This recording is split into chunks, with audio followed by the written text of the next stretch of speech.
धम्माच्या बाबतीत त्यांच्याकडून आम्हाला ऐकायला मिळायचं। असो, जसं मी म्हणलं, संघटना जरी वेगळ्या असल्या तरी तथागतांची शिकवण मात्र एकच आहे, आणि ती म्हणजे शरणगमन।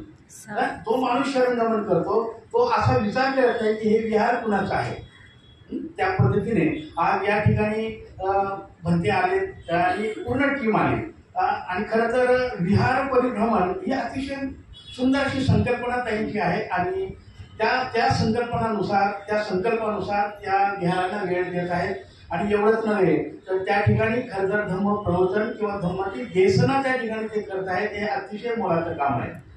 मित्रांनो, जसं मी म्हणलं, या ठिकाणी विहारामध्ये दर रविवारी सकाळी लहान मुलांचे संस्कार वर्ग सुद्धा होत असतात, आणि सायंकाळी धम्मप्रवचन होत असतं। तर हे असे उपक्रम राबवत असताना खरं तर या ठिकाणी जे नमिताताई जाधव केंद्रीय शिक्षिका यांनी जे मेत्ता निशांच सूक्त मधले म्हणजे ते 11 गुण जे सांगितले आहेत ना, ते अतिशय महत्वाचे आहेत।